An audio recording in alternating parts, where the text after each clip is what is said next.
The aliens' magical clap, blooming hope across the galaxy. Asterisk, the deep galaxy was silent. Stars burned far away like cold fire. A lonely human spaceship moved slowly between the endless stars, carrying a small crew of explorers. They were searching for something new, something alive, something that could give humanity hope.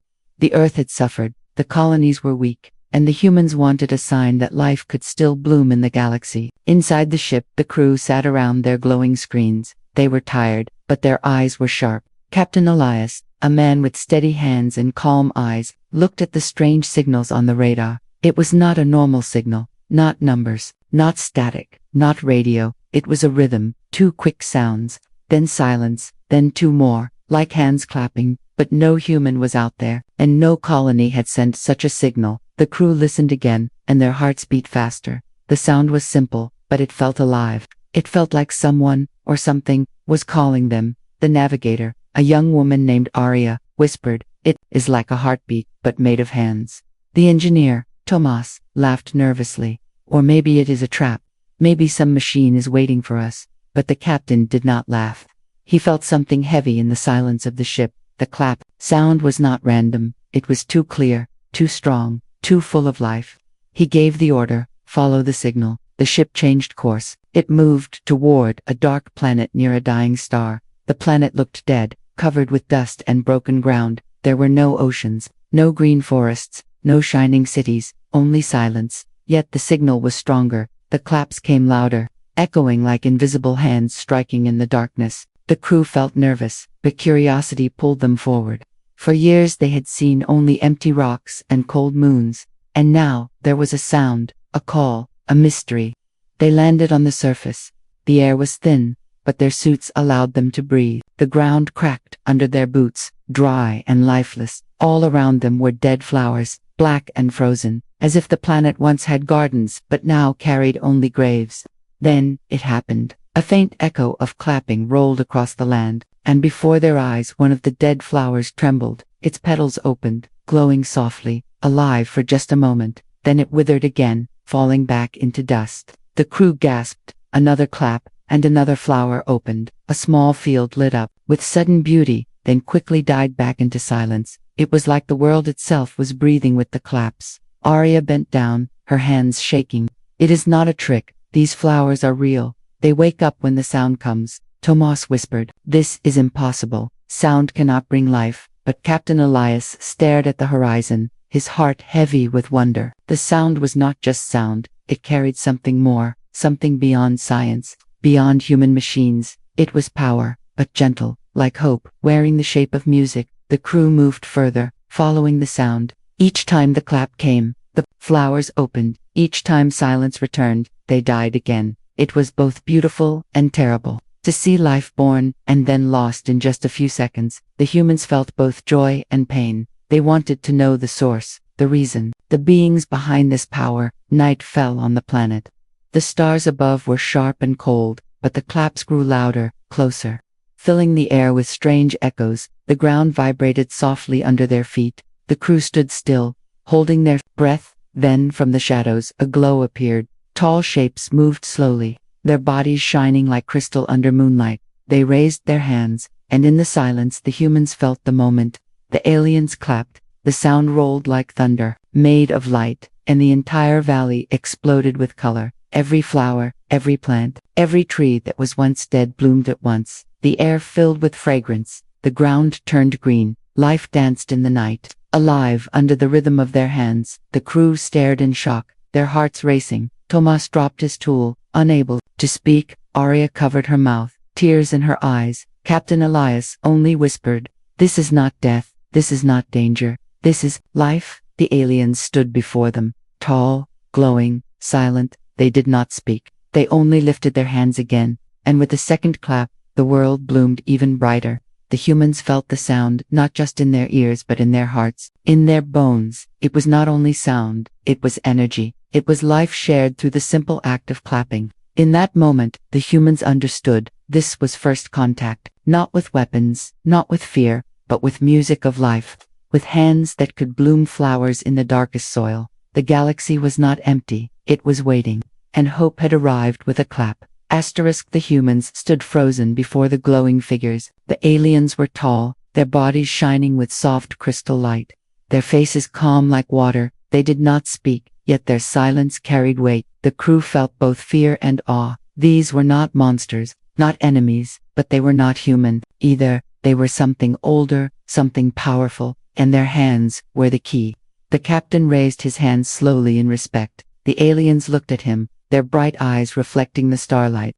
Then, without warning, they clapped again. The sound rolled like thunder wrapped in music, and all around, the flowers came alive once more. The dead soil turned green, the air filled with soft fragrance. It was like the world itself had been reborn for a few moments. But when the sound faded, the flowers bent down again, their colors dimming. The crew felt the sadness of life that could not last. Arya whispered, "They bring life, but it does not stay." Tomas shook his head. "How can such power exist? How can simple hands hold such strength?" Captain Elias watched the aliens carefully. He noticed the way their bodies dimmed slightly each time they clapped. Their crystal glow flickered as if the act drained them. It was not only a gift, it was a sacrifice. The aliens finally moved closer. They placed their shining hands over their hearts, then stretched them toward the humans. It was a gesture, a welcome. The humans felt it, not in words, but in meaning. They were being invited, not attacked.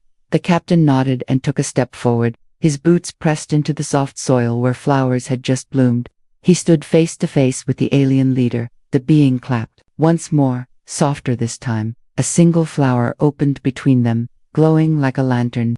The captain bent down, touched the petals, and felt warmth. The flower was alive, fragile, but real. It was proof. The aliens turned and began to walk. They moved like light passing over water. The humans followed, unsure but curious. They walked through the valley of sleeping flowers. Each time the aliens clapped, the valley lit up with sudden life. Each time silence returned, the valley grew dark again. The rhythm of clap and silence was like breathing, like the heartbeat of the world itself. Finally they reached a great structure. It looked like a temple made of crystal and stone. Broken pillars rose from the ground, glowing with faint blue light. Inside, the air was heavy, filled with energy. The humans saw walls covered with carvings, images of the aliens raising their hands, flowers blooming, worlds coming alive. And then, at the end of the carvings, the same beings falling, dimming, fading away. Arya touched the wall. It is their history. They used this power for ages, but it cost them. The alien leader placed his hand on the wall. Then he clapped softly. A hidden chamber opened with a burst of light. Inside, there were seeds, thousands of them, glowing softly like tiny stars. The crew gasped. Tomas whispered, "Seeds of life, stored for a future, waiting for someone." The aliens turned to the humans, their bright eyes filled with silence and sorrow.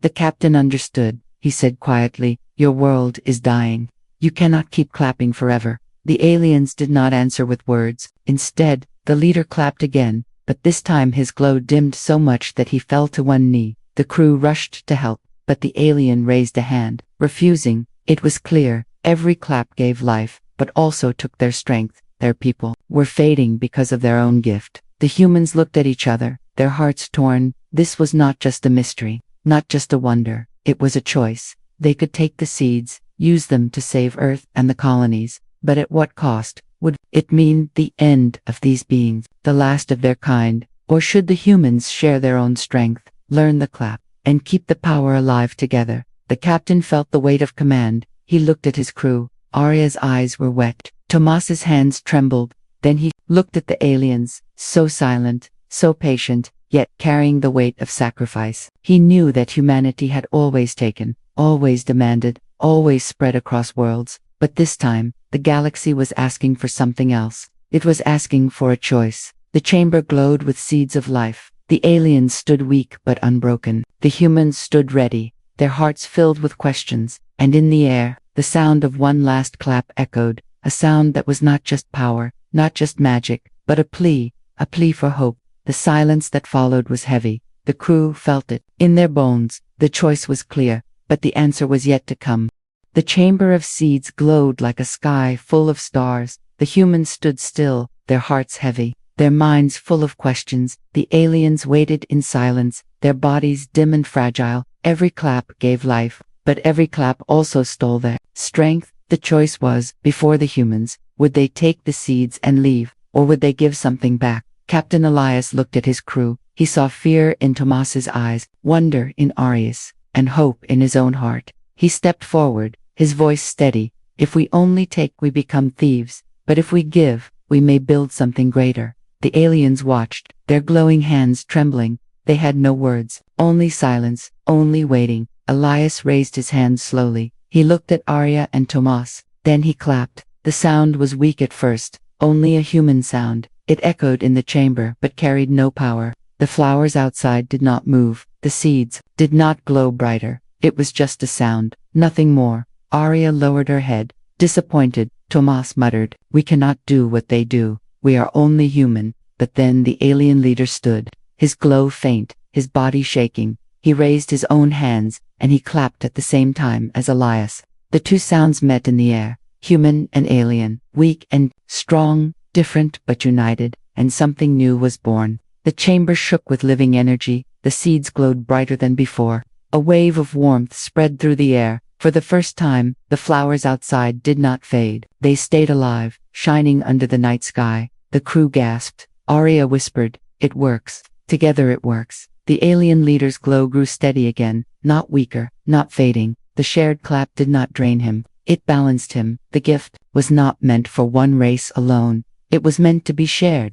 The other aliens raised their hands. The humans joined them. Together, human and alien clapped in rhythm. The ground trembled. The sky glowed. The dead valley bloomed with endless life. Trees grew tall. Rivers shimmered with light. The entire planet seemed to breathe again. It was no longer just their power. It was a bond, a union. The first sound of hope made by two species as one. The captain felt his chest heavy with emotion. He knew what this meant. Humanity had always feared the galaxy, thinking it cold, empty, and cruel. But here, in this forgotten place, life had shown itself in the simplest of ways, not with machines, not with war, but with hands and sound, with trust and unity. The alien leader pointed to the seeds. He gave them freely, no anger, no fear. The captain bowed, his voice low. "We will not steal, we will not waste. We will carry your gift with respect." Arya collected the glowing seeds gently, as if holding stars. Tomas wiped his eyes, whispering, "For the first time, the galaxy feels alive." When the humans returned to their ship, the aliens followed them to the edge of the valley. They stood together, not speaking, but the silence was filled with meaning.